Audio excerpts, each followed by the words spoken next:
never pray to God anymore. I'd rather no one hurt me. Redemption, I have waited for you to come and drown all my sin.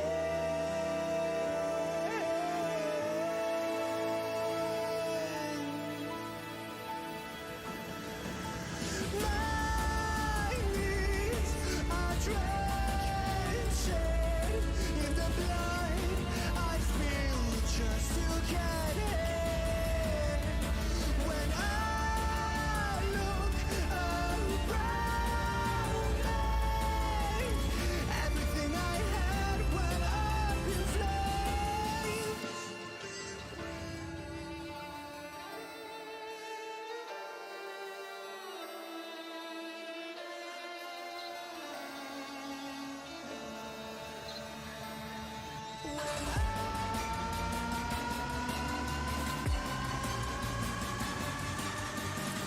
Everything I had went up in flames. My lonely way.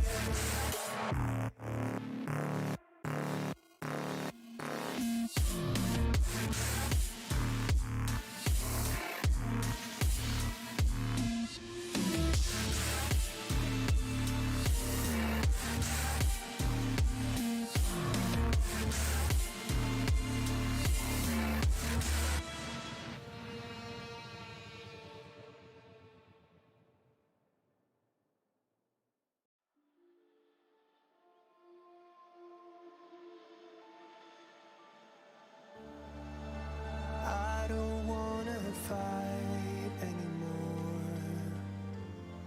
Just turn around and leave me. The tear in my eye drops on the floor alongside my speed.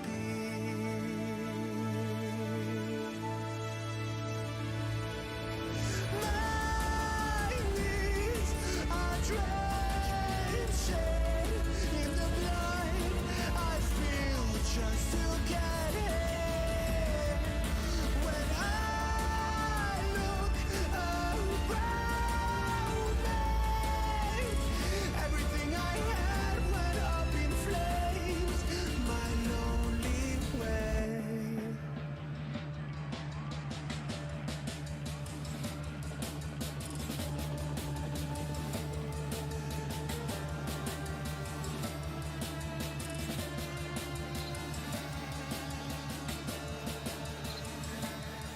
When I look around me,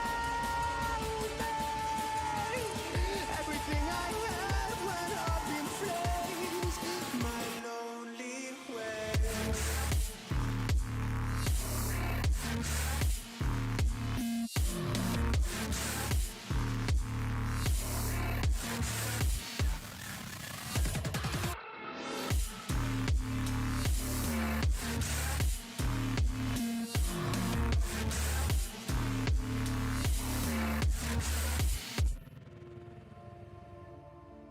I never pray to God anymore. I'd rather no one hurt me. Redemption, I have waited for you to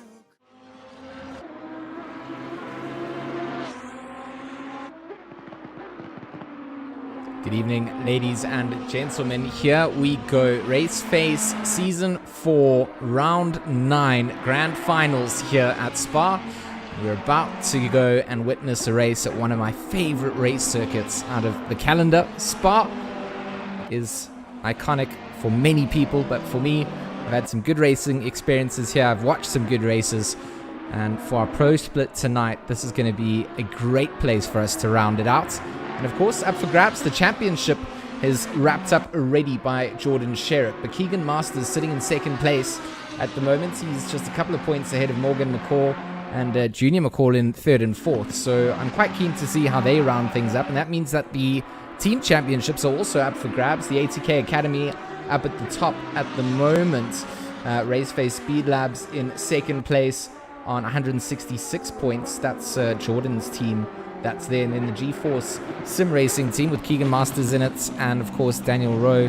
They are currently sitting in third place on 165 points. So things could change up in the team championships. And quali underway here for the final round.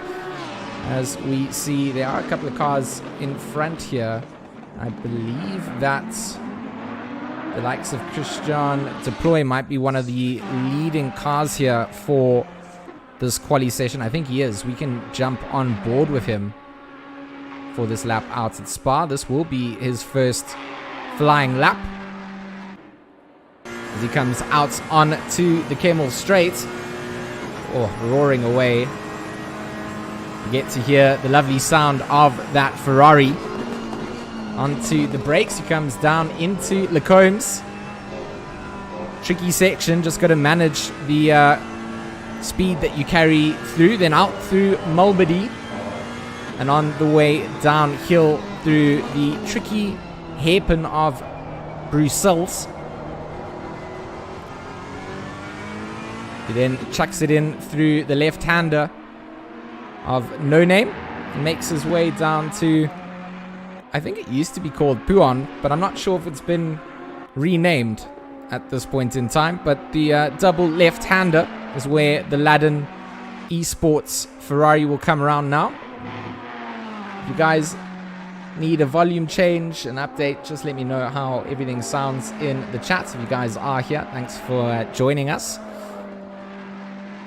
So Christian makes his way out of the tricky midsection.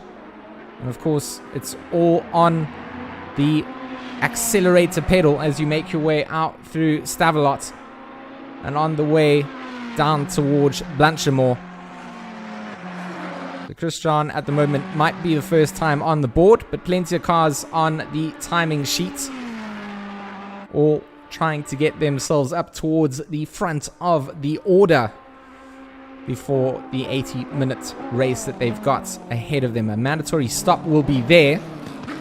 We've seen some pit strategies come out to play before, so it'll be interesting to see. So Christian Deploy out through the bus stop chicane. We'll go over the line with a 2:19.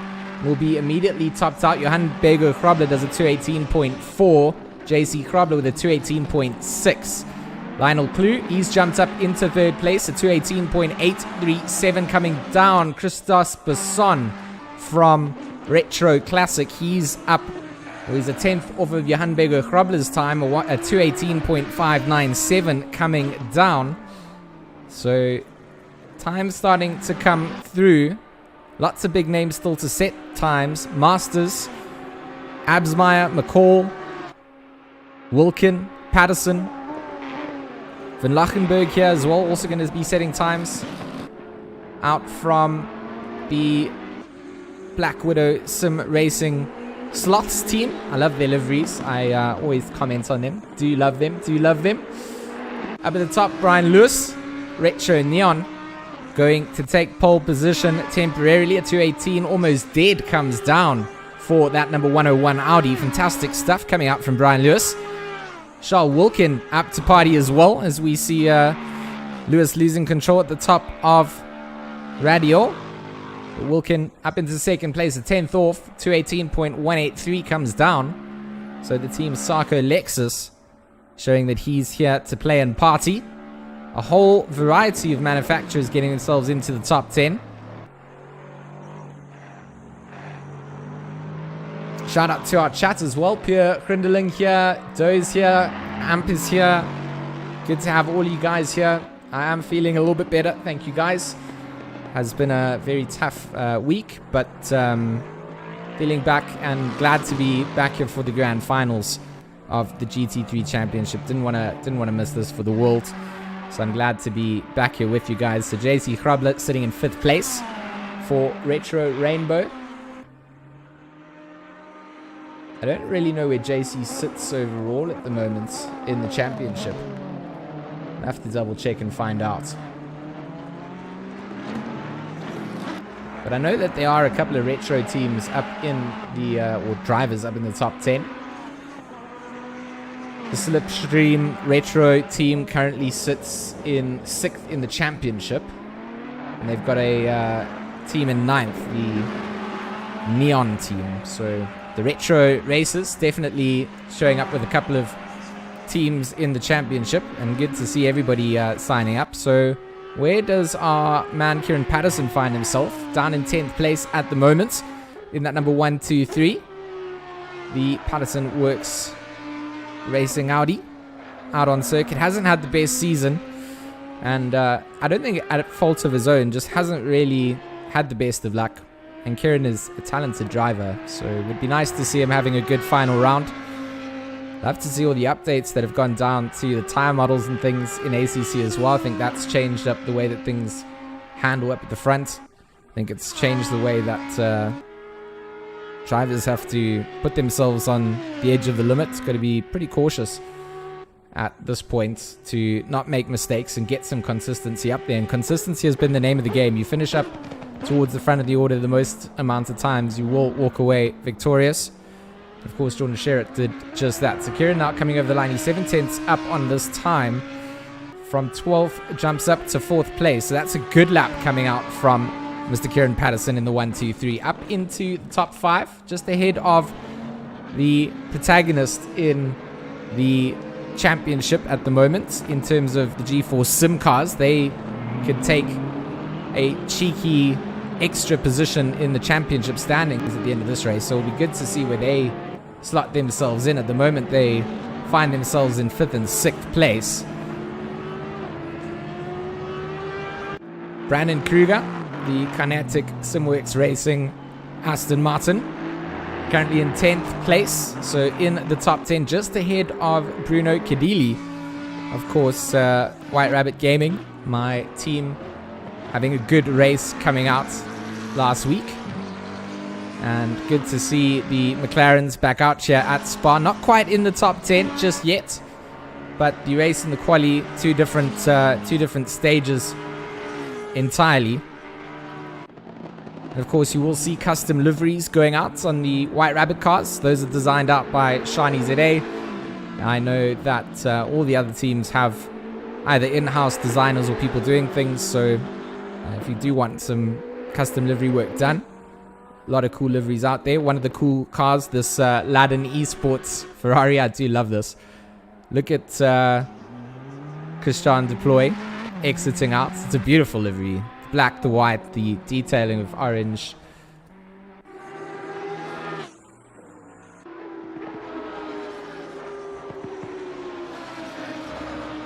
Kinetic Simworks.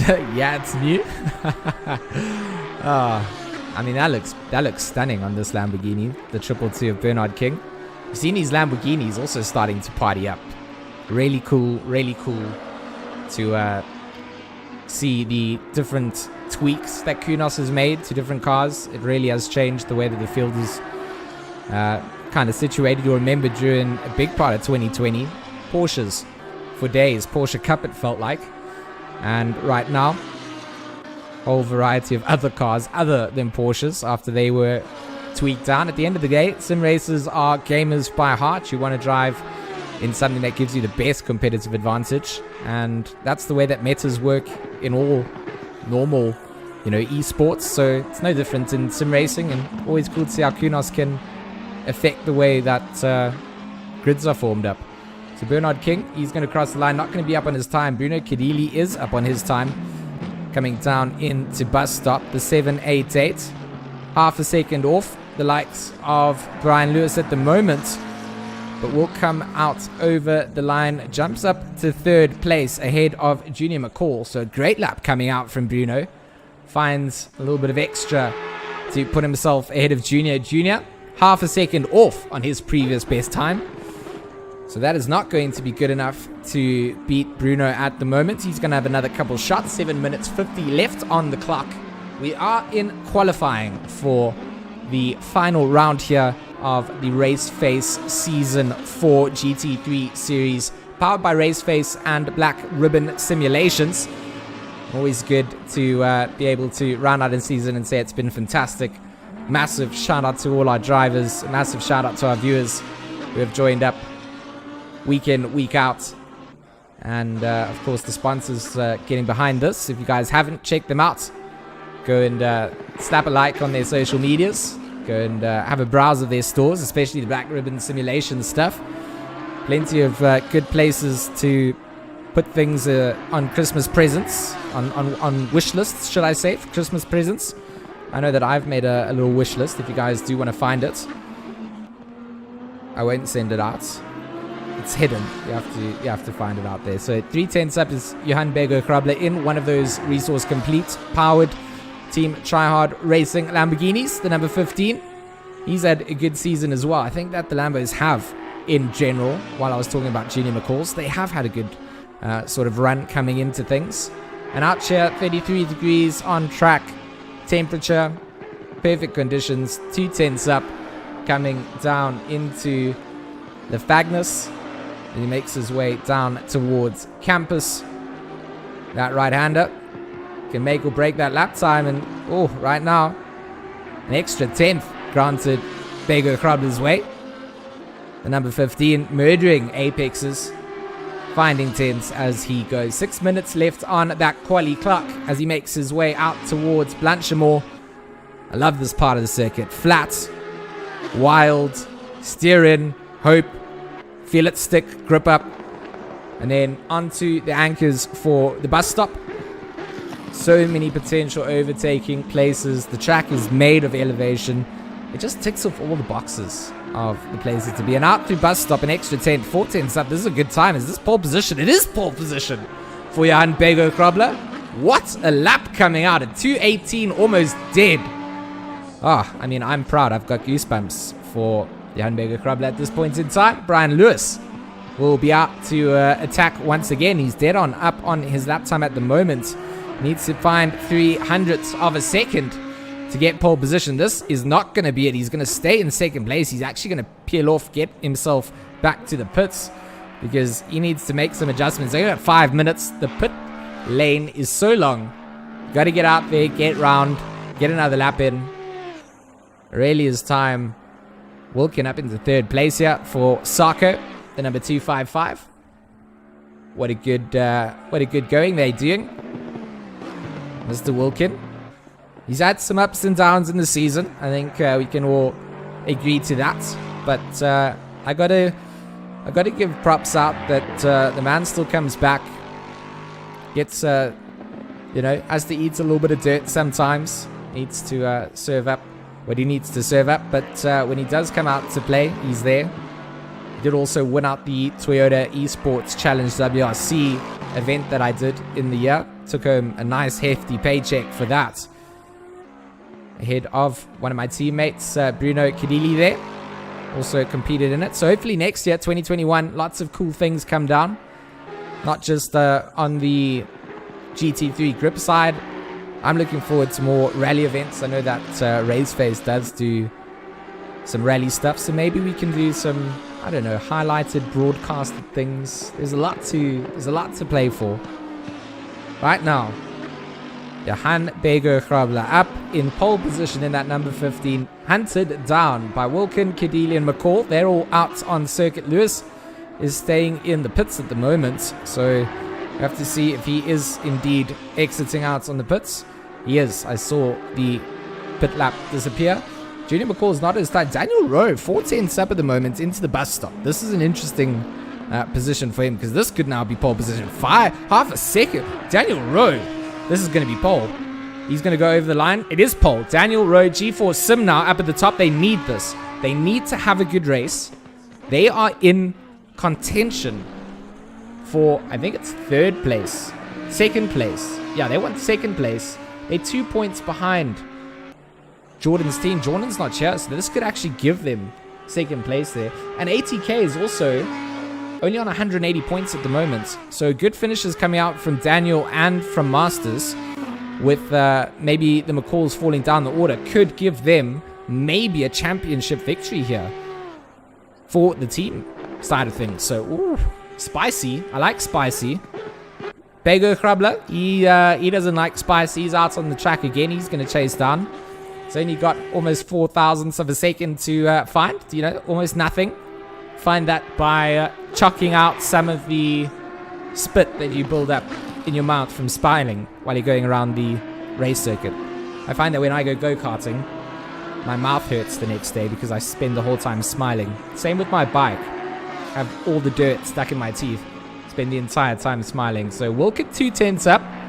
He's doing a little bit of weight saving himself, and he is chasing down that best lap, of course.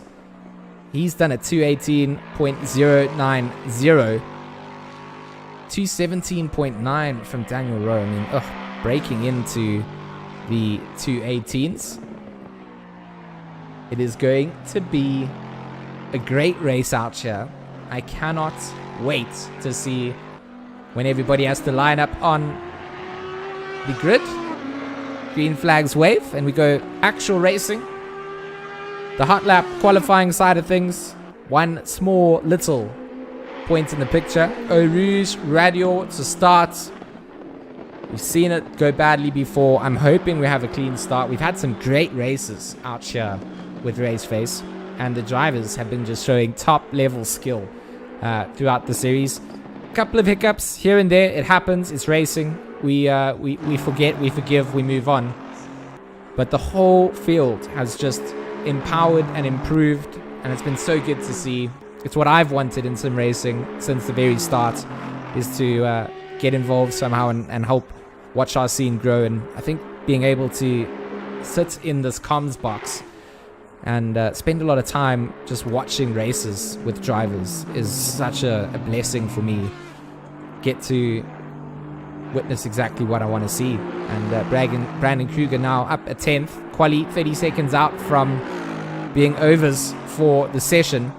First all the way down to look at that. 19th place, separated by less than a second. It's absolute madness out here. We got Beamerstein in the chat. What's up, my brother? Good to see you here. Talk about it every time I see Beamer in the chat, but good to see some big names. Bruno up at 10th here. He's going to go and lock in 3rd place to round out his quali time for WRG in the 788 car. McLaren hopefully going to hold that down. Wilkin is in the pits. Lewis and Patterson below him are still out on circuit. Does Patterson have another lap here? I think he does, perhaps. Brandon Kruger, who was up on that time, still finding time. 3/10 up at the moment. This could get him up towards the front of the order indeed. 13th place at the moment. So getting out of this murderous mid-pack, going to be an incredibly difficult place. But yes, onto the point of Beamer. Big OG in the sim racing community. One of the reasons that I got involved in doing a lot of this stuff. Helped secure my drift addiction for a long time, and big supporter and long-time friend in this industry. So always good to see some familiar names and faces in the chat box. And to all you guys there, thank you very much. 9th place for Kruger, so we'll get himself into the top 10 over the line. Patterson, where does he find himself? He's dead on even as he makes his way through the Fagnus down towards campus. This will be the final time he will be able to attack this in quali. So he's looking to secure something a little bit special here. As I mentioned earlier on, hasn't had the best of seasons, and this is not going to be the quali lap for him. We'll round up. Look at that shot. Let's try and get a helicam view. No, it's not even going to do us favors. We got 31 cars on the grid here for the pro split. Custom liveries, if you've got them available. Who else is out on the circuit? Kraylin currently for the Retro Slipstream M6 will cross the line, and he will round things out in 20th place. A great quali session coming down, just ahead of Alan Goslet there in that NSX. Let me see if I can grab us a full timetable view of the top 24. Look at this grid. Look at this grid. Names for days. Daniel Rowe in pole position, ahead of Johan Bego Krobler. So that's the front row. The second row locked out by Bruno Cadilli in 3rd, with Charles Wilkin starting 4th. On that 3rd row, Brian Lewis in the number 101, alongside and slightly ahead of Kieran Patterson in 6th place in the 1-2-3. Junior McCall and Morgan McCall, the brothers from ATK, will start in 7th and 8th. And then in the final top 10 positions, Brandon Kruger and Bernard King in the number 178 and the 222. Just outside of that top 10, Keegan Masters, Paul Cabot, Jason Absmeyer, Christos Besson, Christian Deploy, Bernard Barkhazen, JC Grabler, Chris Heineke, Lionel Klue, Johannes Grayling, Alan Goslitz, Eugene van Lochenberg, Richard van Kaller, Leslie Oliphant, Sean Skitter, Bernard Peters, Mark Antal, Noah Hendricks, Hannes van Veek, Amrish Sienerin, and Francis Vogel. 31 cars on the grid. Oh, this is going to be an absolute cracker. Look at these scenes. 22 seconds left. 22 seconds left. Beamer asking if Jason's sandbagging again. You know, I ask myself the same questions as my WRG boys are here on the grid, but they bring out good results. The consistency is there. So it will be interesting to see how the race pans out indeed. Up the front, Daniel Rowe and Johan Bego Krabler. That's an interesting front row. Not something that we've seen before, that's for certain. And good to have them locking it out. They will pull away to start us out here for our formation lap. Not really a formation lap, bit of a warm-up lap. Works more like a formation lap. Doesn't get too much warmth in. Going through a Rouge Radial at this phase of the race is chilled. When you go into the first lap chaos, it becomes mad. So down towards Kemmel. Nice, calm, cool, and collected pace. A reminder for that team championship. ATK Academy up at the top with 179 points. Raceface Speed Labs GTWR Racing on 166 points. And then 165 points GeForce Sim Racing. So the top three literally separated by a change in this race. So anything could happen there. Keegan Masters and Morgan up for a challenge in the championship standings, I think. Yeah, 96 points for Keegan and Morgan on 92 points. So the two of them going to be fighting it out.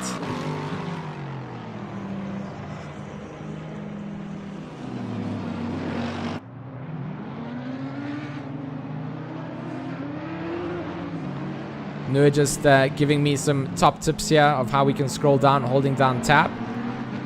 So I don't normally use tab when I'm doing the run through there. Thank you very much, Noor, helping me out there so we can pull that up much quicker this time without having to use the broadcast tool to switch. Very, very helpful.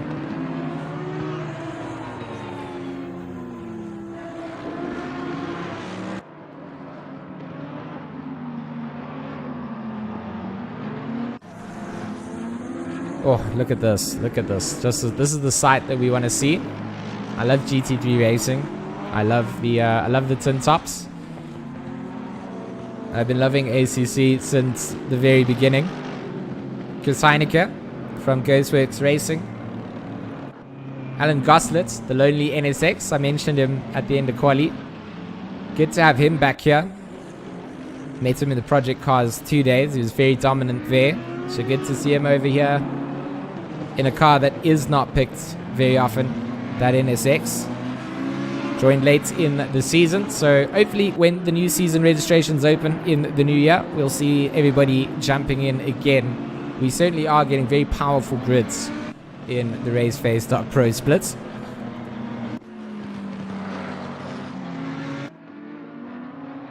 Nerves starting to build up for the drivers. I mean, for myself, definitely up there as well. I do love the suspense, the build-up that the formation lap builds. I've said it before, I hate that the ghosting allows drivers to drive through. It always kills my immersion. But, drivers got to do what drivers got to do. At that time, they're just trying to get as much warmth out of this as they can, and I completely understand that. So, when we do go live, ghosting is no longer there. These ATK cars look sick. Sick, sick. I love them. Shout out to Yelo Designs. I know that they put a lot of work into these cars. So the Mercedes and the Lamborghini both look absolutely incredible. Big fan. And 2x2, we're starting to form up. Into bus stop we will go. And it's a long start here. They don't start where they end the lap, of course. They have to drive out through La Source. And then down the hill before the green lights will be waved. So it is going to be absolutely nuts. Andrew Rackstraw in the chat. Doe still here. Piers here. Amps here. Bash. Whoa. You got Bash here again. Hope to see Bash coming through. We hope to see Z coming through in the future rounds. We want Jordan back again. We want to attract some international drivers as well. We had the likes of Darren King joining us for a little while. Harry Spears was here as well. The Fordzilla boys making an appearance for a couple rounds. Down towards the start of the race we go. We're waiting. There we go. Green lights are go. And towards the danger zone. Daniel Rowe, a very good start, gets ahead.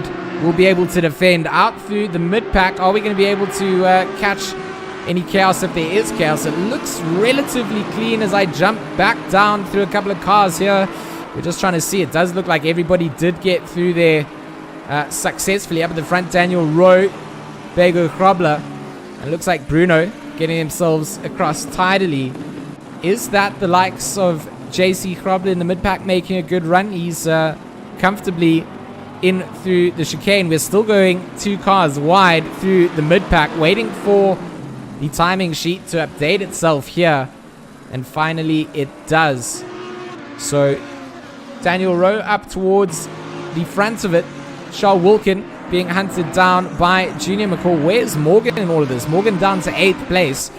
So Junior here doing a good job at the moment. Side-by-side action everywhere in the opening part of the race. Morgan trying to hold on. He's being pressured at the moment by Bernard King there as well. Brandon Kruger. Bernard King's actually got past in that Lamborghini, and now Kruger trying to slot past in the 178. Jason Absmeyer, he's also trying to find a little bit of rhythm here. He's got Masters alongside him and is going to get ahead as they get themselves round the fast right-hander. Oh, absolute great racing coming out for the start of this race. Clean all across the field, it looked like. Wilkin still being hustled out here by Junior, making their way down towards bus stop for the first time. A good place to make up position with the braking if you've got the bravery to do so, but a lot of cars here are going to make that a difficult thing to do. So slotting in, an hour and 17 minutes left on the clock, so plenty of time for things to... Oh, and it looks like bus stop a little bit chaotic at the back here. Keegan Masters, he's facing the wrong direction. Definitely a little bit of chaos coming out there for a couple of the drivers. Some positions to be made up as well. Deploy on the back end of Clues number 969 Audi. See if we can get a little ride on board with Deploy coming down towards Eau Rouge and Radio. Very wide from the Audi in front. Deploy, you're going to have to lift. Oh! Misses the Audi by a hair, and that is a backwards facing car in the wrong part of the track. Looks like Morgan has been caught up in that. Brandon Kruger, has he been caught up in that as well? He has indeed. Big jump backs from a lot of these cars up at the front, and this is the chaos that Spa can be. And it doesn't look like too many drivers got involved in all of that. I wish that our replays wouldn't bug out with the custom liveries, but the freeze that we get means that we miss a lot of the action at the start of this race. So we'll just have to maybe go back and review some of those later on. But for now, it's absolute chaos as everybody tries to slot themselves in. Started at bus stop. We saw a couple of cars off track. And then out through the exit of Kemmel. It looked like I don't know which Audi was parked up sideways there. Let's try and see if we can spot out. But both Junior and Morgan are in the pits here. So this is big. This is big for G4 Sim. They need to capitalize on this. And they need to stay in the race here. So for the likes of... I mean, where has Masters dropped down to 15th at the moment? So Masters in 15th.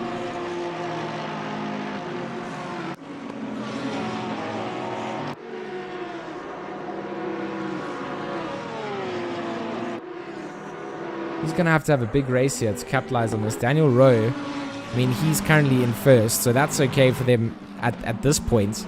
But he does need his teammate to also get some big points. They want to smash through this, but it is looking good for G4 Sim at the moment. They might take a little bit of a team victory here. Big ouches in chat, for sure. Yuri Absmeyer here. Good evening, good evening. Oh, incredibly exhilarating opening laps. We're going to try and find some cars in some battles for position. We see Kieran Patterson closing down on Bernard King. He's got the slipstream of the Kemmel straight to work with, but it will be a couple corners before he sets up an overtake. Mark Ansel. Oh, look at this. There's a couple of cars maybe a little bit slow on the exit coming out. Some blue flags are being waved up. So at the moment, Masters in front of Ansel. Hendricks just behind. Hendricks looking very slick in that 901. Loving the paint colors coming down.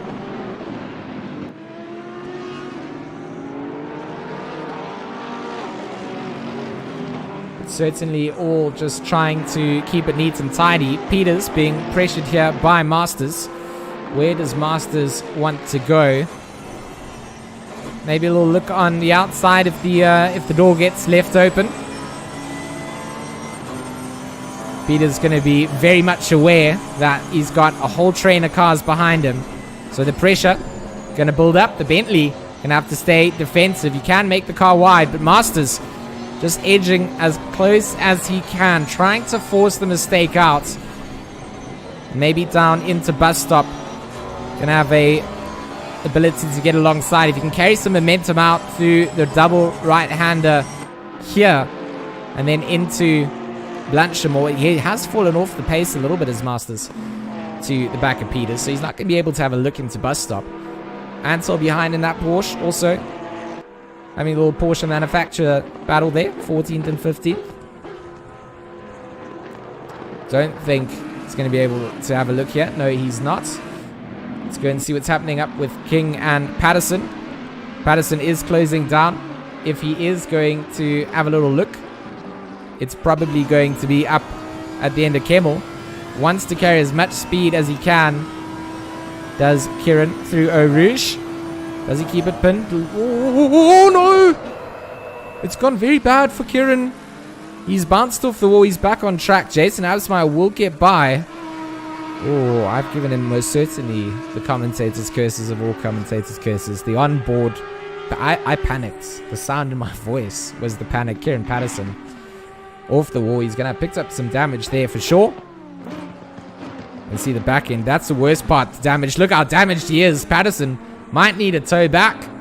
He's going to be an obstacle on the circuit. Those positions are going to bleed out until he gets that car back to the pit box. On to the Jackson repaired up.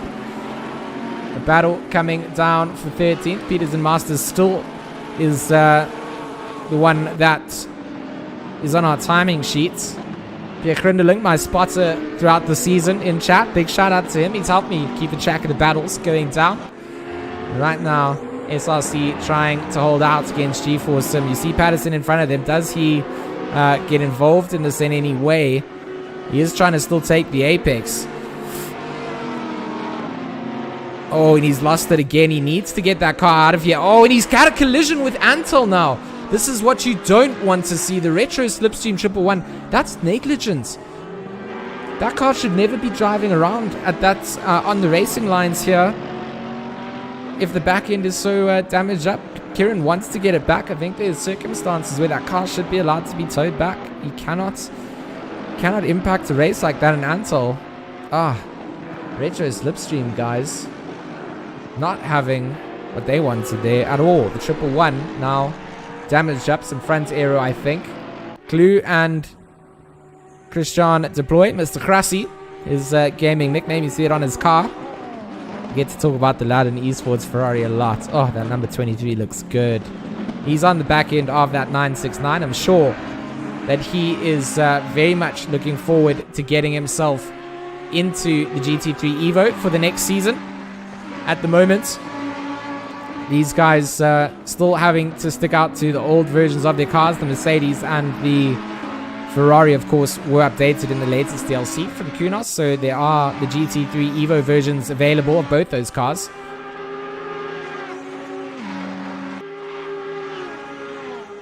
And Willie Funt, he's also starting to close down. He's finding some rhythm in his lap times. So keep an eye on Leslie Oliphant, the last surviving hope up for the Patterson Works guys. Pit window opens up. Bruno Kadili in a battle with Charles Wilkin. I mean, these two drivers go back, way back, when I originally first started doing a lot of the sim racing side in ACC. Wilkin and Kadili drove together a lot. There was, team events that they had done. So this will be a good battle to watch for third place. You see that Lexus in the background of Wilkin. Closing down. Corner by corner. Let's just get our split timing sheet back up here. There we go. You see the little numbers next to their numbers in the orange boxes. So next to the race number, you see a little orange number in a box. That's the mandatory stops that they need to serve. When they've served it, it goes green. They do have to take a liter of fuel in their stop. The rest is up to them. Always love to see how their pit stops go down. I think there have been a couple of drivers that have already been into the pits. So let me go and see. Heineke has been into the pits for 2 minutes 27 seconds already, and Van Kalla, he's had to spend three and a half minutes in the pits, and that includes going in, I believe, for your entire drive back through. So Alan Goslet, half a second up on his lap time at the moment, so he's closing down in Van Veek. This is in 17th and 18th.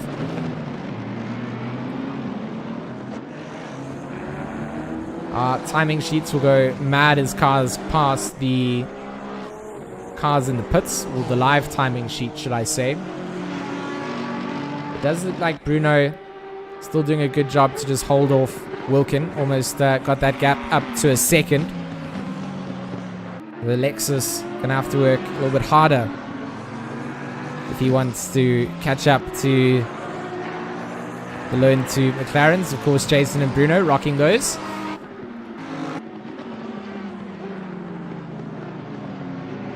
Brian Lewis still very much capable of pulling out something special. We saw his quali times. Definitely got some pace out here. And if he can start to hustle up to the back of that Lexus, he's going to work with the slipstream as well. Just got to plan it out.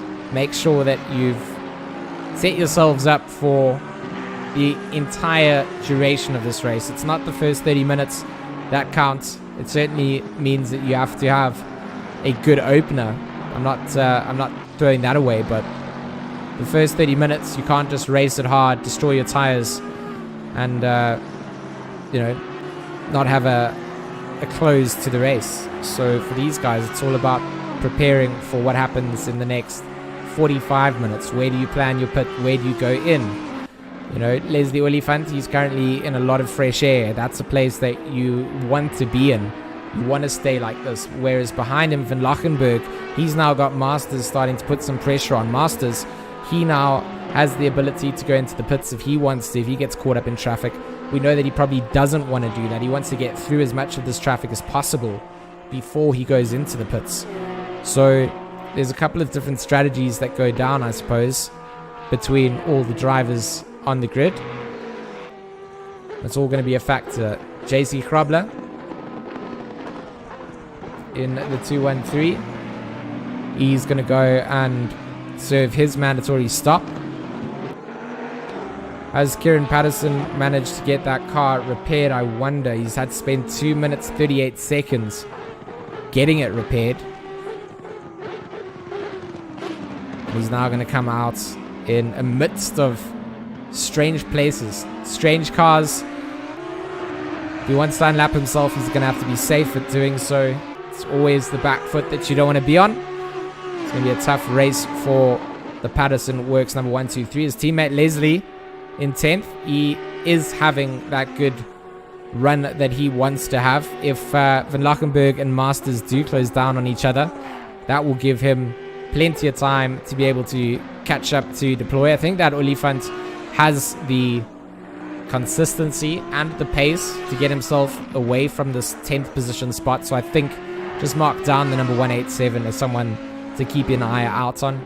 Love the way he drives. Love the way that he just kind of sneaks his way in through the field all the time.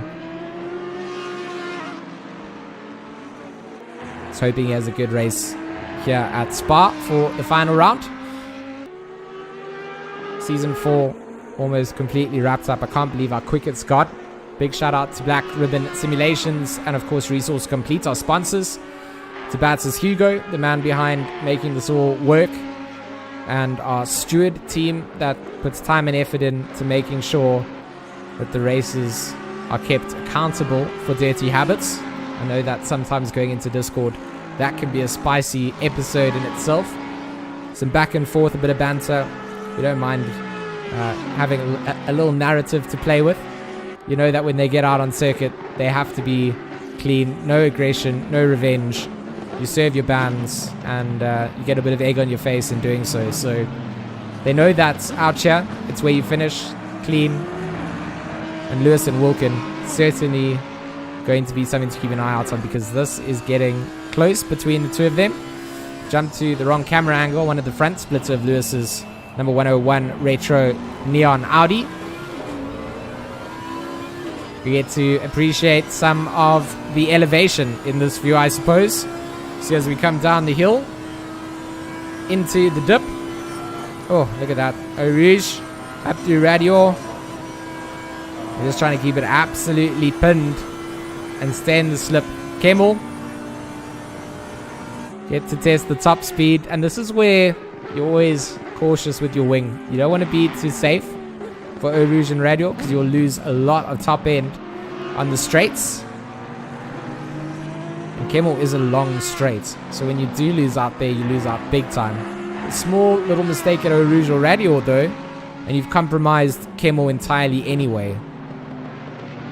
So both drivers will continue this little battle between themselves. Wilkin will see that Lewis is closing down for sure.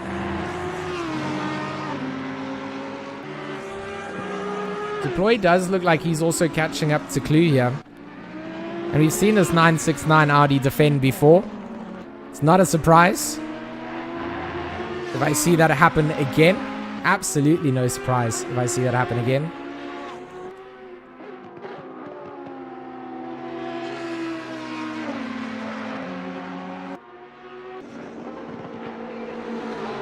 So Keegan Masters making his way through the field, slowly catch a monkey style. It is working out for him. Slowly going to get into the top 10. That's all they need. Both McCalls in the pits, and their race completely not gone the way that they wanted the championship to round out. And I think it's going to be costly in the championship standings for the teams. Masters all over the back of Eugene van Locherenberg. I always get Eugene's name wrong. I forget the extra syllables in the middle of it. And I'm sorry. Terrible person. I even know that I'm doing it wrong and I still get it wrong. So Eugene van Locherenberg.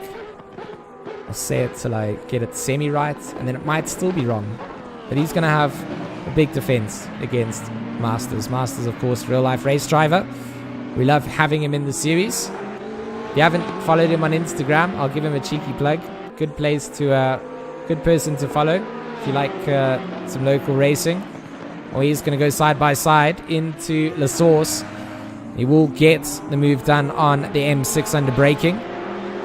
What a brilliant place to be plugging his Instagram while he's, pulling off little cheeky moves like that done into La Source. Is one of those braking zones that you can get a lot done. Proving exactly why we say that. Alan Goslet here in 15th place. I want to see what this man does next year for sure.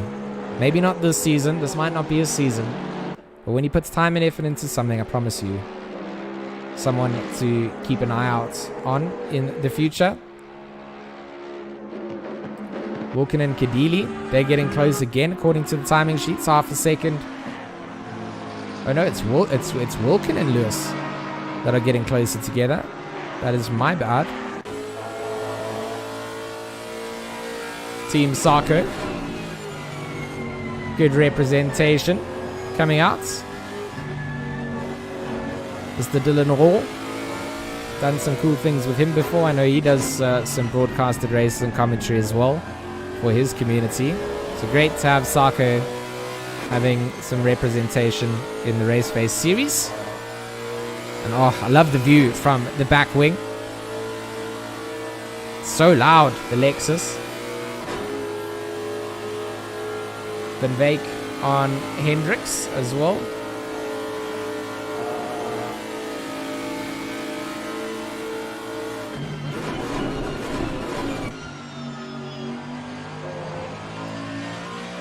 Not quite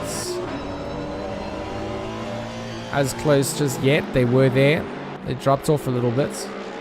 Up at the front, Bruno. He's showing that he is actually catching up to Johan Bego Krobler. 10th quicker that last lap. So within a second's reach, 7/10. Bego Krobler of Daniel Rowe. So right at the front, everything's getting a little bit closer as Daniel destroyed tires, pushing too early as he started to lose some grip. Last lap time, a 2:19.9, 2/10 slower than Bego Krobler, 3/10 slower than Kadili, 3/10 slower than Wilken, and his best lap not quite as quick as Bego Krobler's yet. So keen to see what Bego Krobler has to do with this towards closing parts of the race. That's where it's all decided. The mid parts, there's no real point in risking things at this point. You've got to be pretty safe and make sure that your moves are planned out. So those late dive bombs and things don't happen at this phase if you're tuning in to see murderous moves. It's not the place that people are trying to make those kind of things. Later on though, there might be some potential looks if the gaps are there. Final race, last towards the championship. Can't leave anything on the table. Also don't want to get a cheeky punishment from the stewards that impacts the race results. Pro drivers here know exactly what they're doing. And of course, so many splits running out for the Raceface GT3 Season 4. I think 4 splits, almost entirely full splits as well. I say, 30 to 40-ish drivers as a full-ish split. But 4 of those. So many ACC drivers. Sim Racing South Africa is growing here. We're getting it growing. And it's so nice to have everybody out and enjoying themselves on the circuit. King, he's got Jason Absmeyer half a second behind his tail. And that's a gap that Jason is pulling to the likes of Clue. Deploy is going to very much assist in that. So for Absmeyer, getting past this number 222 is going to be pretty crucial. If they are separated by, well, I mean, King on that last lap is 0.003 of a second quicker than Jason. And in terms of best lap times, King currently 0.2 quicker than the McLaren. It just goes to show the consistency, small little mistakes every now and then. It's where all these drivers make or break themselves, and that's what allows people to be able to close down on those gaps, even if they are essentially not capable of doing the same hot lap that someone else can do as maybe a once-off in race conditions. People that can drop those hot lap times under race conditions, the aliens, I mean, Jordan Sherritt, who isn't here, our championship winner for GT3, didn't even have to come out to the final round here. I know that he's got other commitments with sim racing. It's not a case of him just not wanting to be here. He's got other things that he needs to get done. But, I mean, he dominated the season. He had wins so many times that for him, he was just dropping that consistency time after time. Here, we still see a little bit of, maybe a little bit of variation. Maybe that's the word that I'm looking for. Where in the mid-pack, small mistakes from a couple of drivers, big capitalization from others. You spot those mistakes. You see someone running a little bit wide or taking apex wrong and settling the car. You know that they're not going to be on the same trajectory. They might not be able to get on the same power as early. And that's all for you to read. You can't plunk your car into the back of them to get around. You got to sort of plan it to work in your advantage. If you just close down the gap, get trapped behind his car, then he's done everything that he's wanted to do, and that's hampered you from being able to get alongside. So all these split-second decisions that you have to make while sim racing just make it so cool. When you're planning your pit stop, we see Goslet, Barkhazen, Senerin having all gone into the pits on the screen that we see there.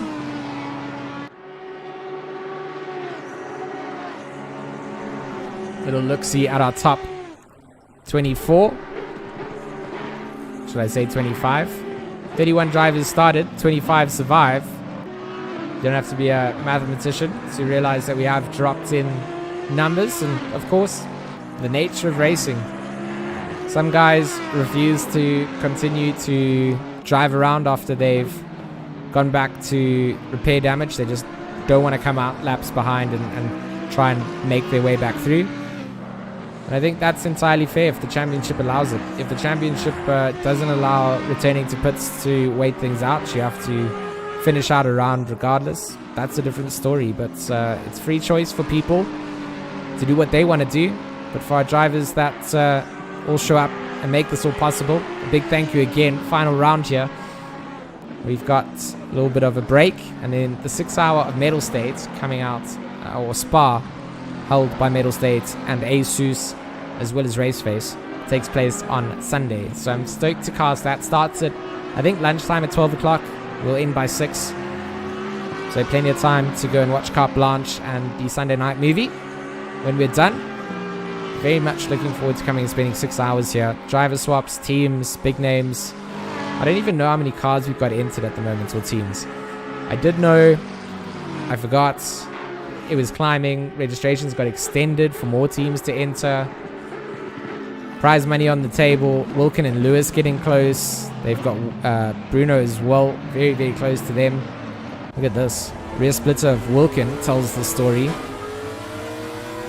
That retro number 101 closing down. Jordan Sherritt in the chat. We talk about him, we summon him. I told you, it's a little summoning spell. Race championship leader for the GT3 Season 4 of Raceface has graced us with his presence in the chat. Big congratulations, Jordan. I get to say it in the middle of the race here on your championship victory. But for the team battle, let me just tell you, G4 Sim here, they're still in it to win it here.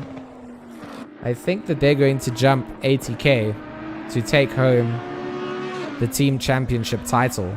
So G4 Sim, Daniel Rowe, Keegan Masters, they have had the fortune of the 80k Academy team having to send it out to the pits on the opening laps.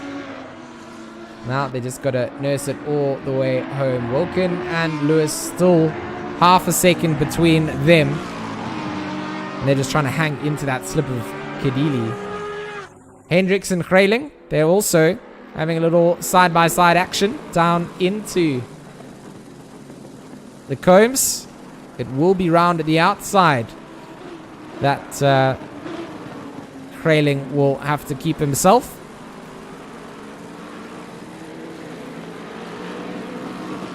And Hendricks then just going to hold on to the tail end of the stick.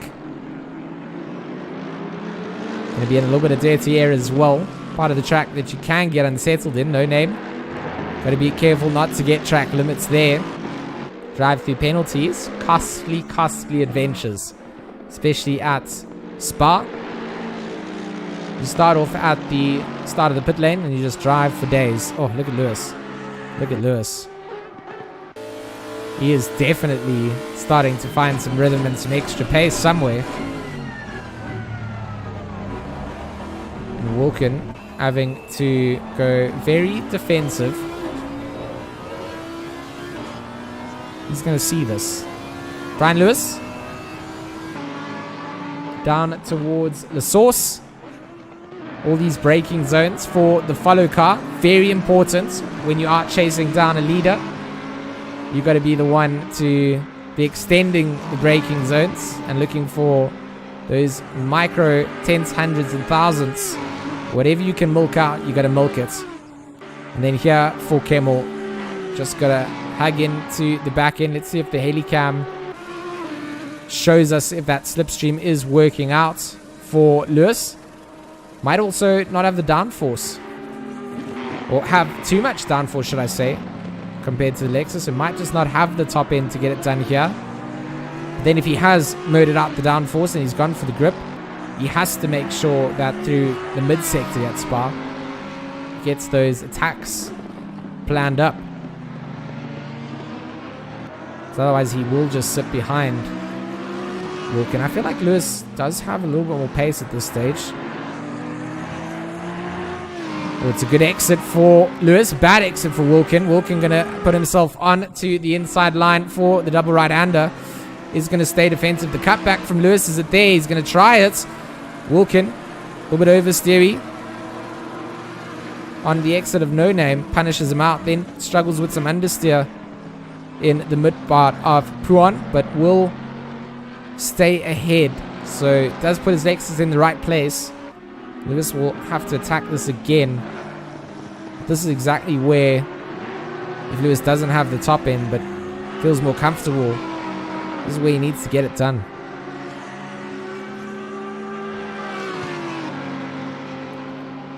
Oh, around the outside, he's going to try and go. Going to get no room to go past there. Lewis all over Wilkin. And it's going to cost them in their battle up towards Kedili. Look at Kedili now. He's going to be able to start to pull a gap into bus stop. Later on the brakes. Will Lewis be able to do it? He's going to put himself onto the inside line by doing this. What a move coming out from Brian Lewis. Does get it done. Licks it and sticks it. The Retro Neon 101. What a move coming down into bus stop from the Audi. Does Wilkin have an answer back into the source? We'll have to just see. But I don't think he does. It was a great bit of driving coming out.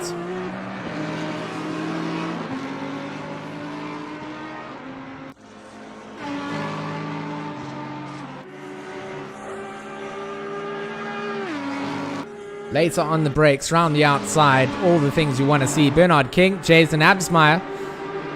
They are toe to heel. Heel to toe, toe to heel. bumper to bumper. Down through the Camel Straight they go. That McLaren tucked up. Good exit coming out from Absmeyer. Does he have a look? He's not going to be able to pull out just yet. Does now. And the immediate war there hits the front end, slows him down. He's going to have to settle back behind the 222. But looking to find himself an extra position up here. Going to take something from Bernard King. They were the Rad Racers before, the Kinetic Simworks, the rebrand. As you can see, yeah, it's new. Down at the bottom. I know exactly why he's got that comment in there, and I appreciate it.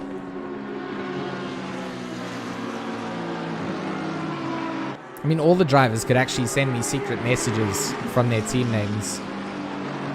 You know, love letters, PayPal donations, those kind of things. Would definitely work out. This one definitely getting put on ice a little bit,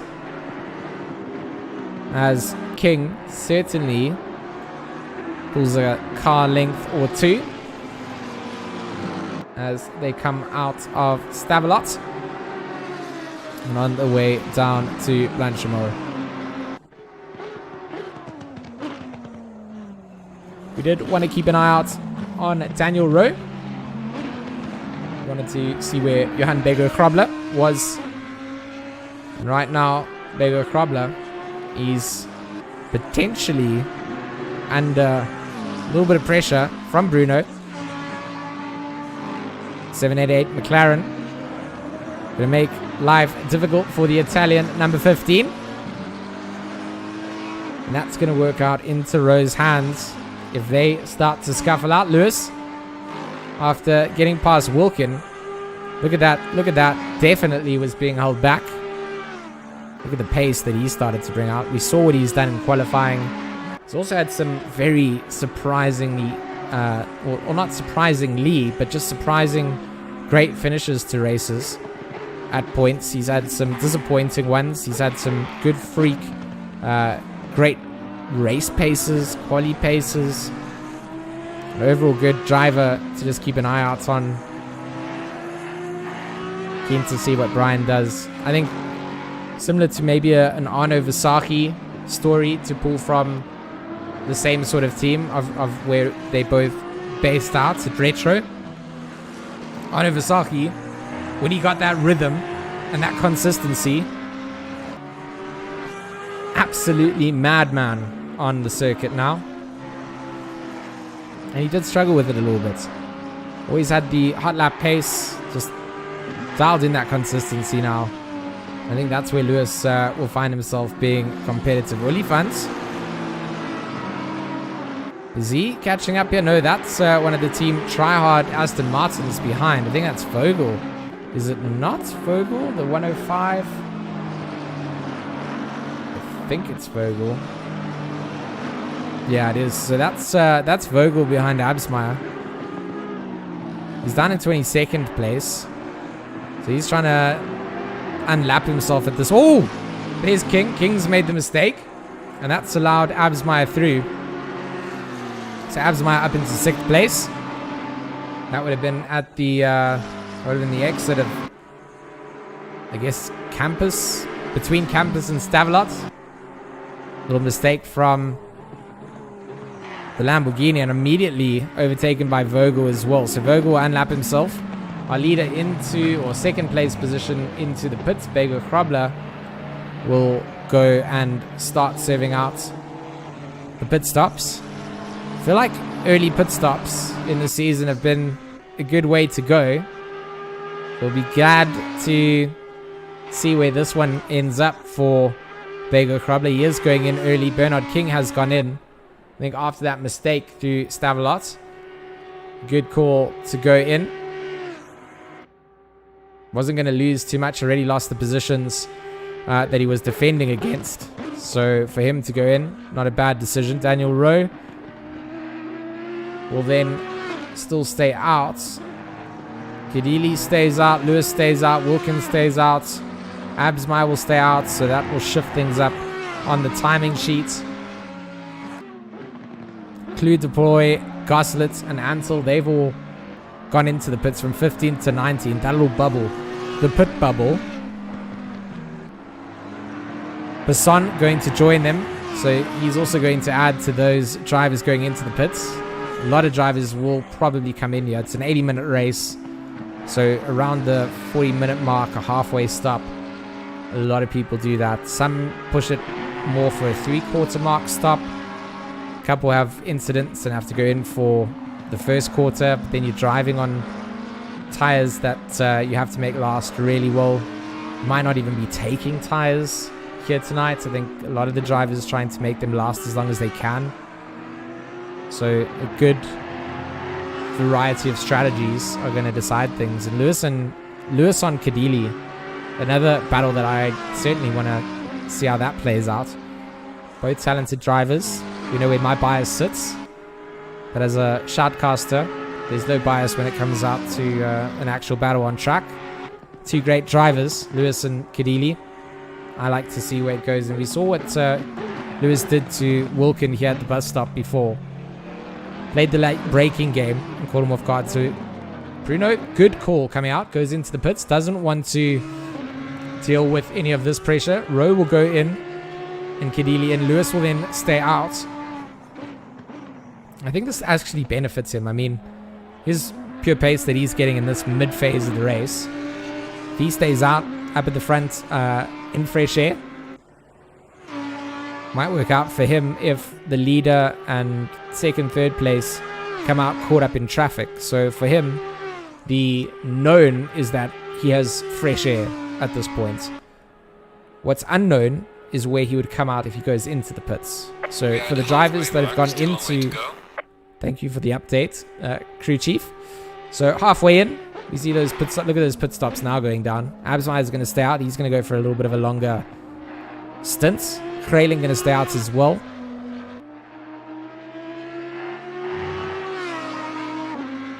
So I do want to see what happens. So Lewis, to me, is in a great position for himself. Has some pace, has some fresh air now. Knows that the others have got into the pits. The undercut opportunity for him is gone. So now it's just extreme overcut position. Whereas Kadili on the previous lap, not in the same position. Had Lewis now coming to put pressure on, would have wasted time battling him out. So he's dived into the pits. So Lewis kind of had everything part ways for him to be in this position to push now up at the front. So I'd love to see him stay out, push this limit to the absolute max that he can before he starts losing time, or knows that he just needs to come in. I guess he still has to save those tires as well though, so it's a double-edged sword, double-edged double-sided coin. Hopefully both sides of that indicating that he's going to get a win. So Rowe will come out in 5th place. Kadili out in 7th here. So has he been jumped there at all by Bego Hrobler? I think he has been jumped by Bego Hrobler there.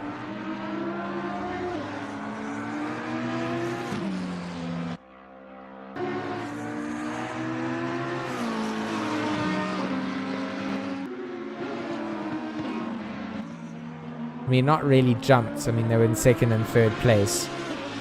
They've come out in the same order, but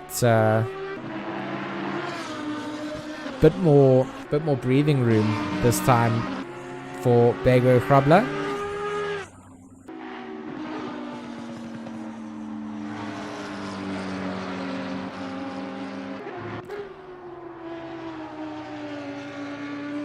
Daniel's actually come out in a great position. He's got no lap traffic putting pressure on him. So for him, it's almost the ideal situation. He saved his pits, back out in clean, fresh air. He's been having some good laps out on the circuit. Still not quite as quick as what Lewis's best lap time is.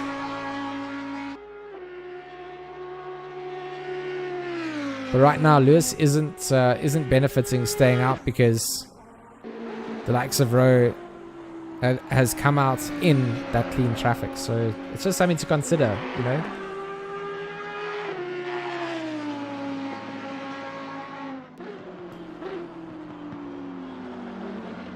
Jam, Mutin in the chat as well.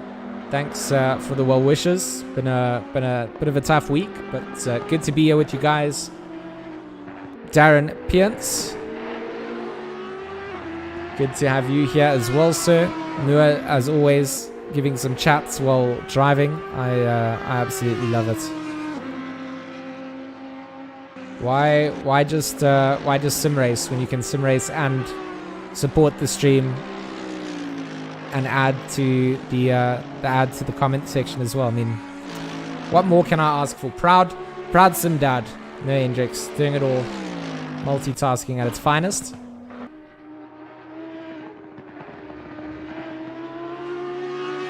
And if Nua isn't multitasking and he has someone else doing it for him, then just leave it a mystery, leave it like magic.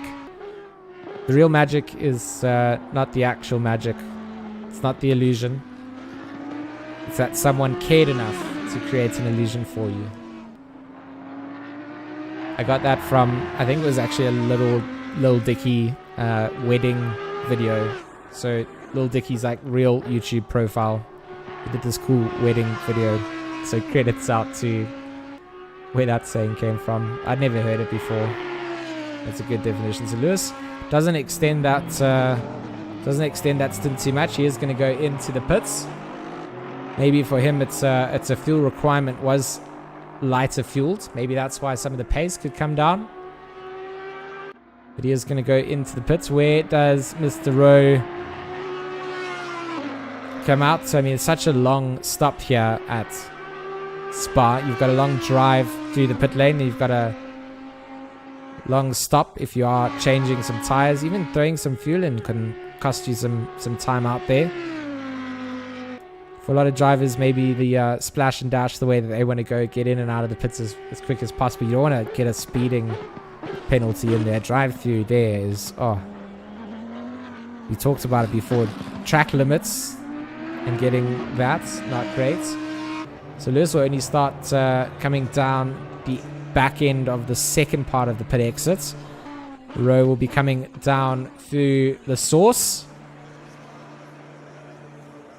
Oh, Lewis wants to get this, but Rowe will take over the lead of this race for sure. We'll have the speed coming down through Rouge and Radio to carry it on to Kemmel. So we'll take first back from Lewis.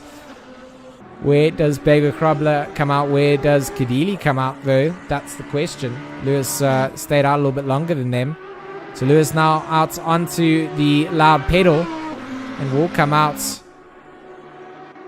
just behind Kadili. I say just behind. He won't have the speed that Kadili has carried through Kemmel. It didn't really work out for Lewis staying out.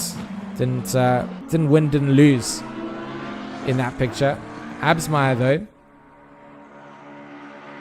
he's having a very good race as well. Into the top 5 for the number 90 WRG McLaren.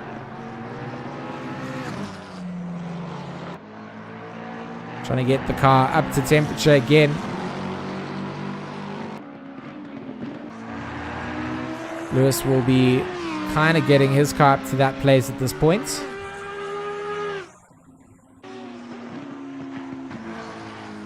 But Jason's car behind him will be a little bit warmer, has been out a lap ahead. So he's just going to try and hold off against Wilkin down towards Hannes van Veek. Is that Antal? No, Antal's 12 seconds down the field. It's just a bit of lap traffic. Goslet in front, though.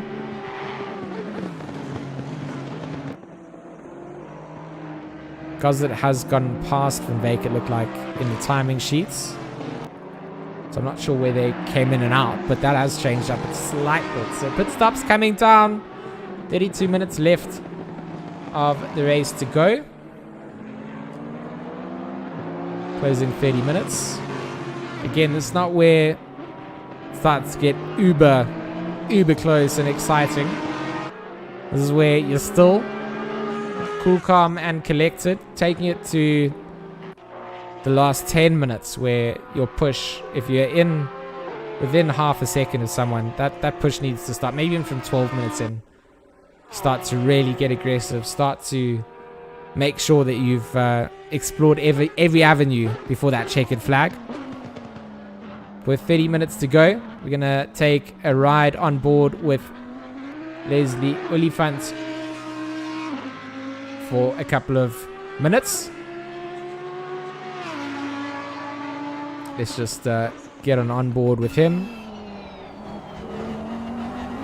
So enjoy our onboard, brought to you by Black Ribbon Simulations and Resource Complete, Season 4 of Raceface.Pro.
Leslie doing a good job at keeping the car on track for us for our onboards.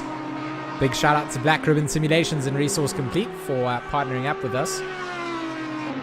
Good to be back with you guys in the comms box, and the number 101 of Brian Lewis currently showing that he's being some very good pace. 2:18.804 the last lap that he just pulled out, the fastest of his session, the actual fastest of the race.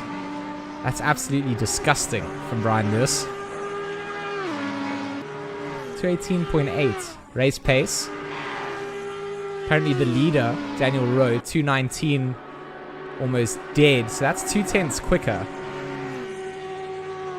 Just to put things into perspective of what for what Brian is doing, and he's currently 2/10 up at the end of Kemmel as well. So this car is looking very, very fast. I hope that is not a fueling thing. I hope this car is not underfueled. But right now, the tenths that Lewis is slaying through these apexes is crazy. A small little correction out through Brussels will lose out a bit of that gap.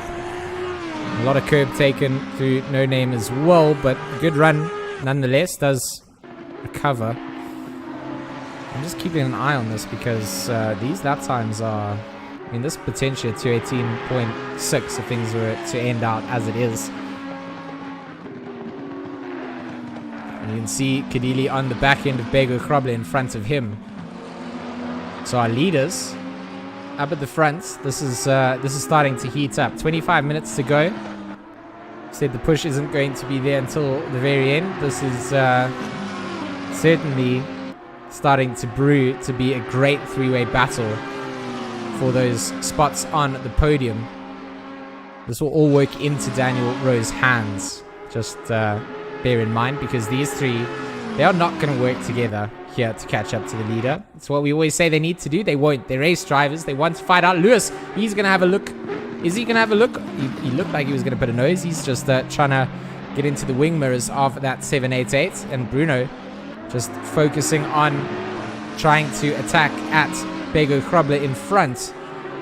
He's going to have a lot of defense to do. So Lewis goes over the line, does a 219.1. So it doesn't better as that time, but was caught up in this little traffic jam in front of him. And I say that just because his race pace is so much quicker than the two cars in front of him. What a sight to behold. Team Try Hard Racing, powered by Raceface, versus White Rabbit Gaming, powered by Logitech G. And we got Retro Neon, one of the larger community-based sim racing teams. I'm pretty sure they're going to start getting sponsors on board as well. If you guys have a company that has not slapped a logo onto a race team, Retro, the team to look out for. Kaike Racing, another team with a lot of fielded cars. Amped to play. They've also got some representation. So plenty of teams available for you guys to get your businesses on. Right now, Bego Kroble. The defense is on. Bruno Kadili behind him. Lewis behind Kadili. This is a danger. Red, hot fight that is going to come through. I can just sense it. I can feel it. Let's hope it's nice and clean. Should be with these drivers. Oh, Bruno misses braking points a little bit. Is this going to allow Lewis to get past? It is going to allow them to go side by side. They will. I think this is going to be Lewis's line coming down. And we will see Lewis take that position off of Kadili. Small little mistake in the braking zone coming down into Liz Fagnus. And, punished almost immediately. Lewis takes that off. Now Lewis, can he use this to catch up to Kroble? Kroble, couple of car lengths granted to him, whilst Kadili and Lewis went side by side. Will not last long. I'll give you that much. What a drive. Lewis starting to show exactly what we talked about in the mid part of the racing stream. Talented driver, consistency needs to be there, and he's banging in consistent laps. Putting pressure on is exactly what Retro needs to do. So we'll have a little glance down the order a little bit. King and Olifant, they're not too close together here. So King, a nice little gap to Olifant. I just want to see the top 10. Masters is still here in 9th place, so he's going to be taking home some of those well-needed championship points for the team. G4 Sim versus ATK versus the Raceface Speed Labs GTWR racing team. It's a three-way battle there to see who comes out on top. I think G4 Sim looking like they're going to wrap up the team championship here. Share it from Raceface Speed Labs. He's already taken the victory, but I think that Keegan Masters versus Morgan McCall was still there. I think Keegan here in 9th place will take second place ahead of Morgan. I'm really not good at doing maths on the fly, but I think that Keegan does stay ahead of Morgan in the championship. I know that Keegan is second at the moment. I'll have to double check. But as far as I know, Keegan stays second. Junior and Morgan, do they get jumped by anyone? Probably not, because Quaid was in 5th. Quaid Claasen's not here on the grid. I did miss the Quaid Claasen's on the grid. Thought we were missing someone, and it was Mr. Claasen's from ATK. Wasn't here. Absmai and Wilkin. Both cars looking relatively grubby. Plenty of rubber marbling, having been kicked up all over their GT3 cars at this point in the race. Just kind of bears testament, a little bit of road marking to the adventure that we've been on here at Spa for the final round.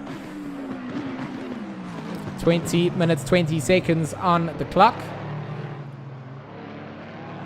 Lewis and Bego Krobler not quite close enough together. What is Wilkin doing here lap time wise? 219.7 versus Absmeyer's 219.9. So 2/10 quicker for Wilkin. Is there a little late race charge coming out from the Sarko Lexus? Let's take some splitter footage of it. Ooh, a lot of curve being used. Very good exit from Wilkin. Is going to have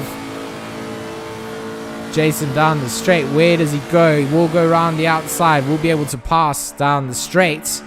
Are they going to be able to pass? No, going to stay alongside down the straight. Oh, a little touch. And Wilkin over the anti-cuts. Going to have to rejoin the racing circuit. And we'll be back to battle it out. Oh, Wilkin comes through. And just slides ahead of Absmeyer. And the two of them tangling it out.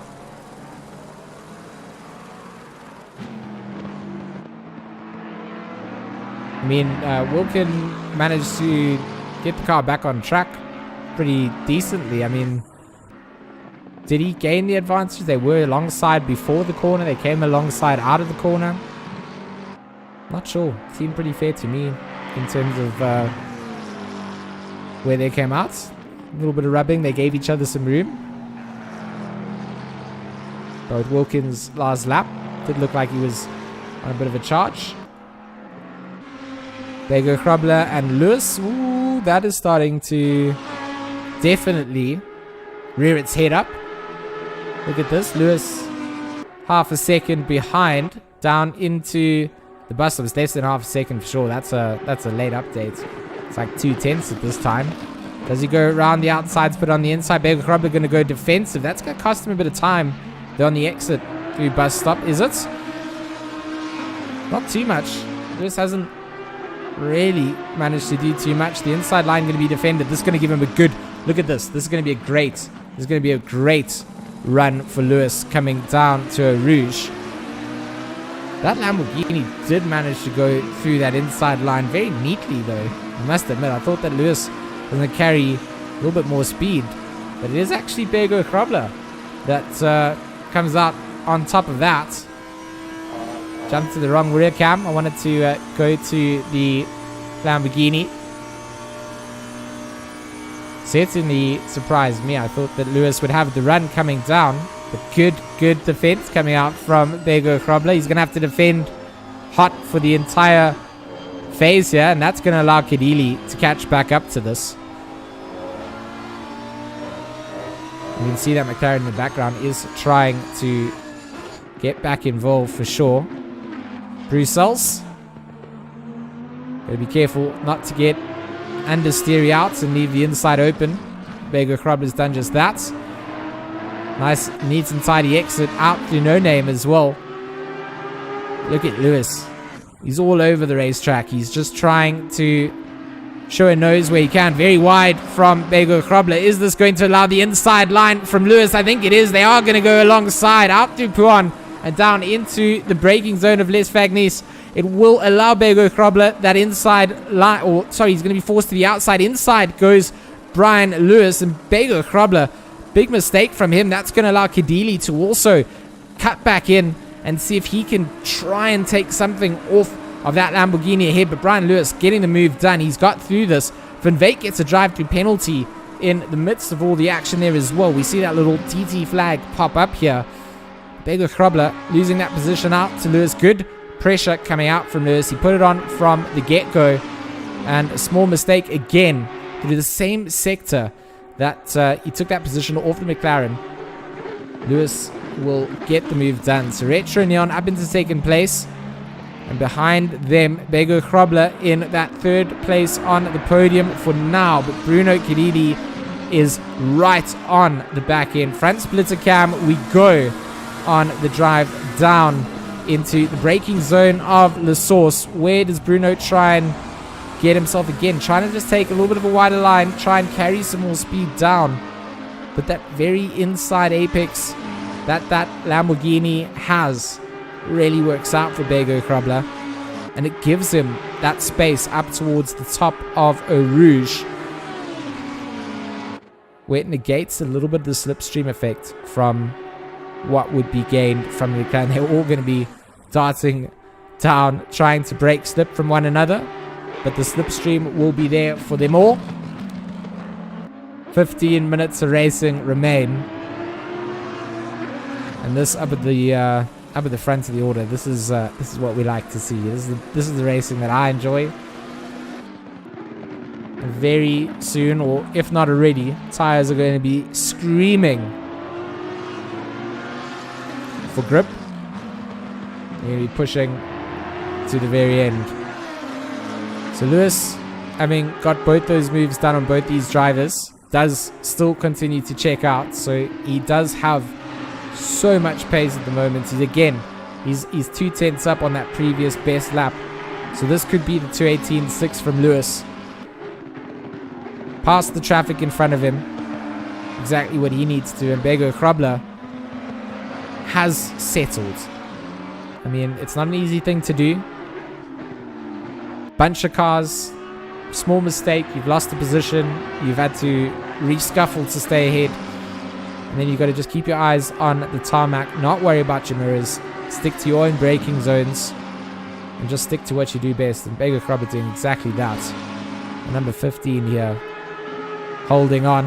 Look at the slipstream effect though, coming out through the fast right-hander. Blanchimont does force Bruno to go very wide. Has to be careful not to get a drive through, or at least a track limit warning. And Bruno carrying a lot of speed into bus stop. Pressure going to be put on once again. Resource Complete Team Try Hard Racing versus White Rabbit Gaming for that third spot on the podium here in the final round.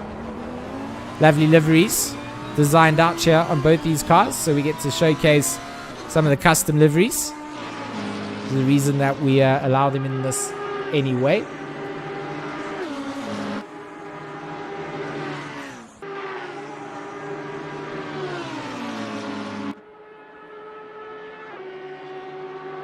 Charmaine Kutsia, she's doing some Afrikaans into the chat. I'm very good at Afrikaans. I can entertain you guys. Go Bego yo seuns o yo dop. I think that means that your sons have your drink, so like to celebrate, I suppose. I'm very good. If you guys want some more Afrikaans tips, follow me on Twitter at ZR_GMax. Good free Afrikaans lessons all day, every day. Some jokes and mostly sim racing related content. Also a lot of not sim racing related content too. But sim racing related content. This race, 12 minutes to go. Charles Wilkin. He's got Jason Absmeyer on the back end of him. half a second behind. So a little charge from the White Rabbit Gaming boys here in the McLarens. Everybody who knows me will know that I already am the team principal of White Rabbit Gaming, so there is a slight bias when it comes to talking about my teams because I love my boys.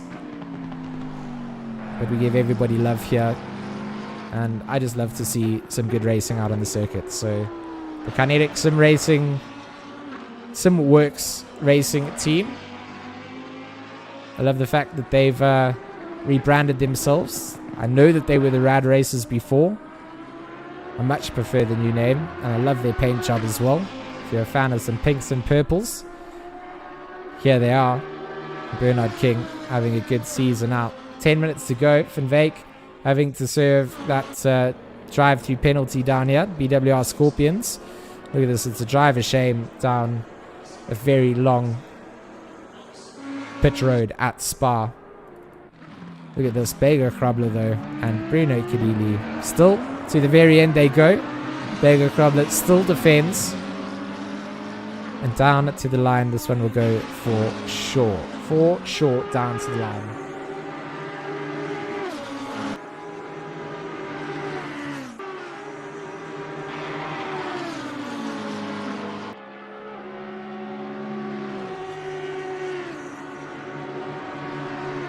Live stream chat's absolutely laughing at my Afrikaans. It's okay. You know, it's my Afrikaans not always good. You should still follow me on Twitter though. For sure. Maybe not for the Afrikaans translations. What a drive coming out from Bego. Very proud of the progression that this driver has made, for sure.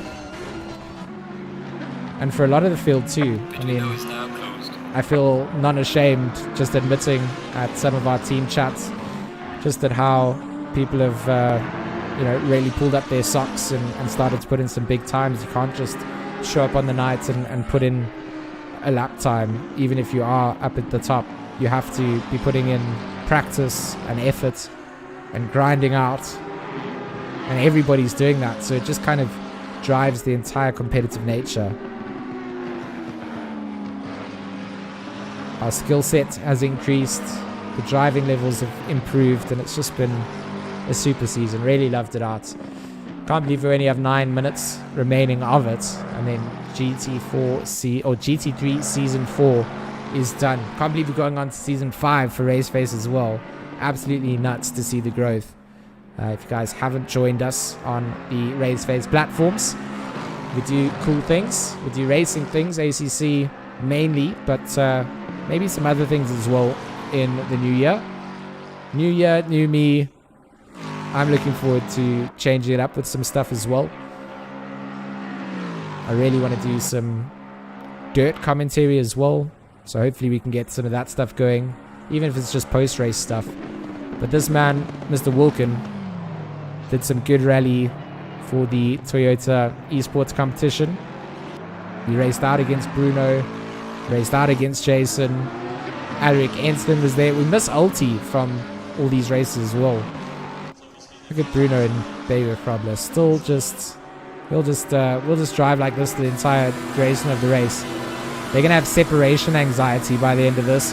Oh, Bruno over Eau Rouge. Look at the speed coming down. Does he have it to go alongside? He most certainly is going to be on close to, I'm sure, last driving track limit warnings as well, trying to get this last push done. Oh, Bego Krab, the defense comes out. What a spectator-driven race this has turned out to be. Bego Krabler pulling out all the bells and whistles. Lecombs and Mulmady done absolutely perfectly. And now through Brussels he goes again, making sure not to get any of that understeer, putting the car in the right place.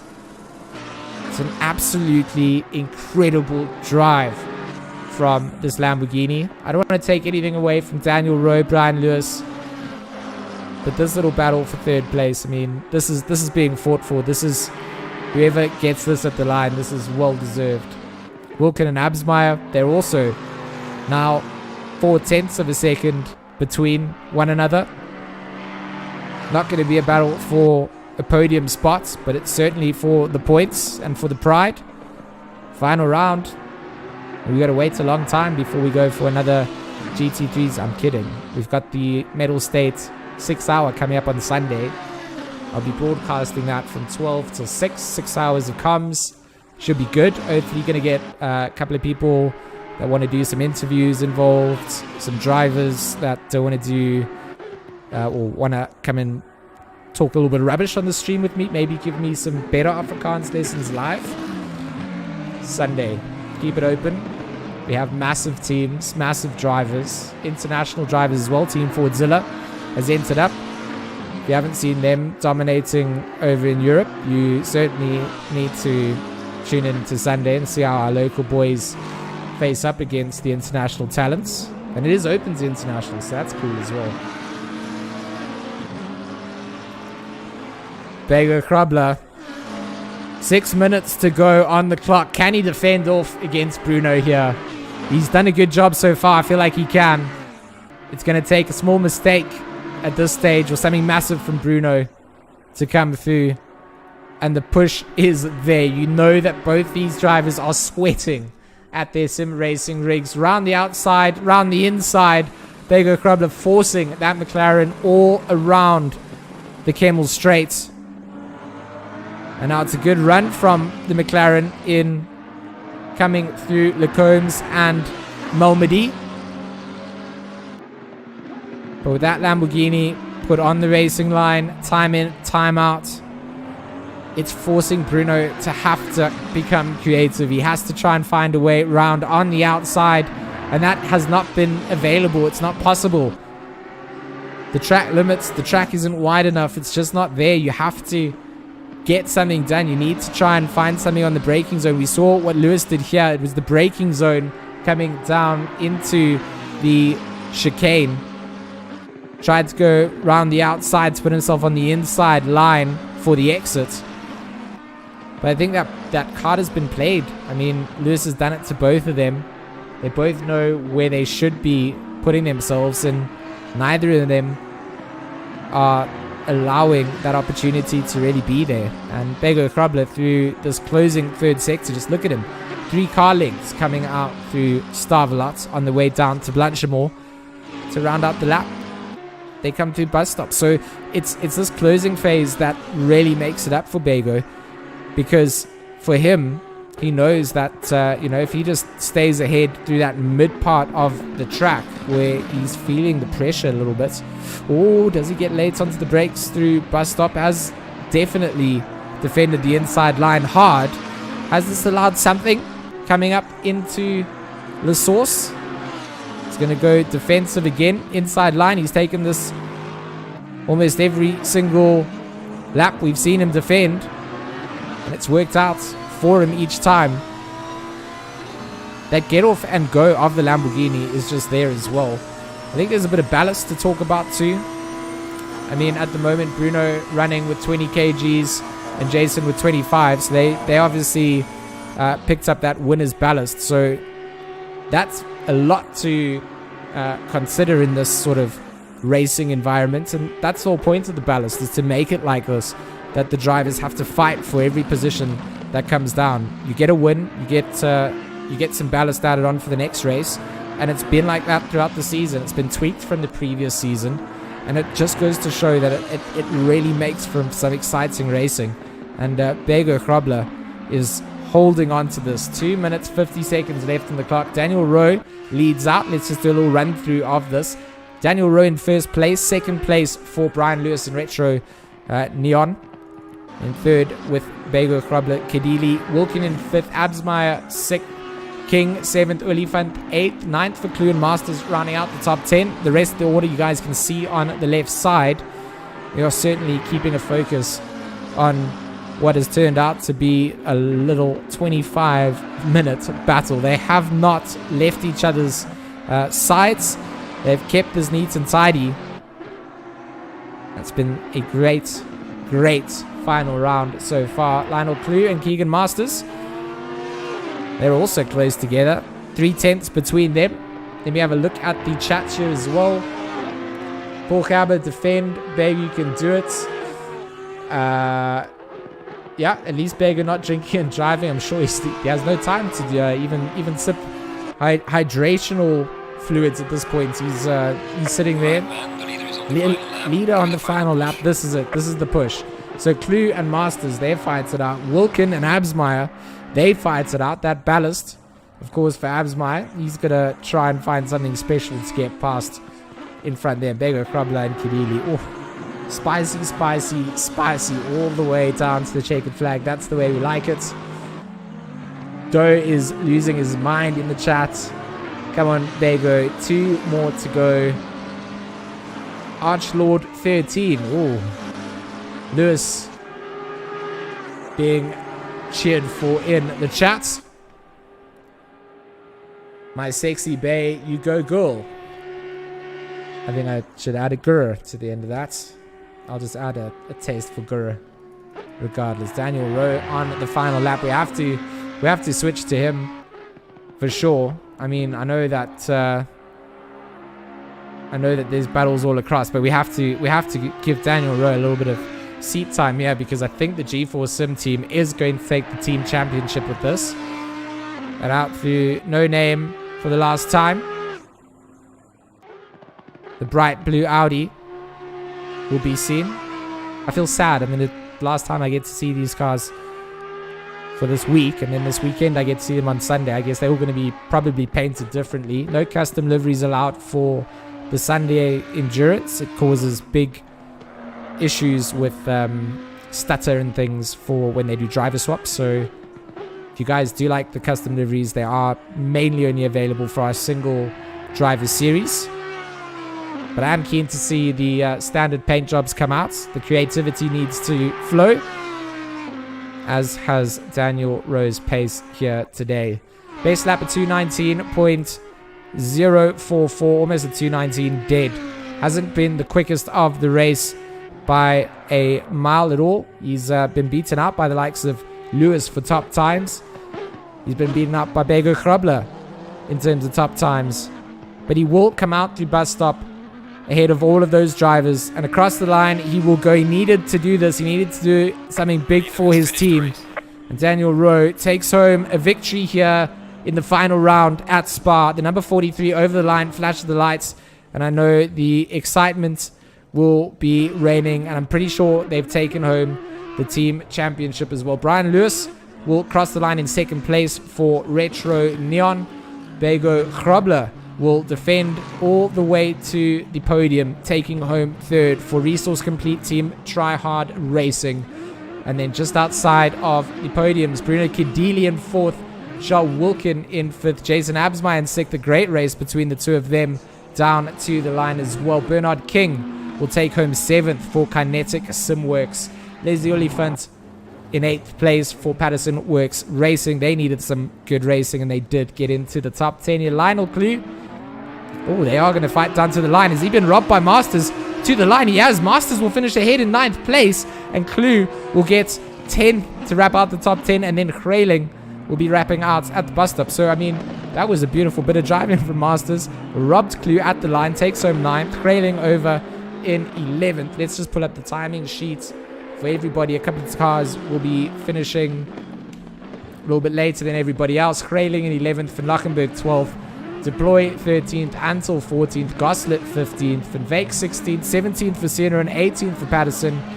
A couple of drivers jumping out, so that's going to invalidate what I'm reading out. But look at this. It's the end of the season. It's celebratory donuts at the end of the Source. What a drive. What a season. Guys, thank you so much for joining. It's been fantastic. I love you guys in the chat. You guys have been awesome all season long. I'll hopefully see you on Sunday for our Medal State Raceface Endurance Series, powered up by ASUS. Big prize money on the cards as well, 10 grand in prize pool going out, and there's also something for the AM split too. Drivers making an absolute racket in the background as you can hear the celebrations will go on long into the evening. But what a great season has been. Jordan Sherritt will take home the championship for the drivers standings. Keegan Masters in second. Morgan McCall will take home third, I believe. But oh, what a drive, what a race. Thank you to the stream. And thank you to Resource Complete and Black Ribbon Simulations for sponsoring it out. My name is George Smith. I've been your broadcaster and commentator for the season. Give it all you can. It's been awesome to have you guys with me, and I will see you on Sunday.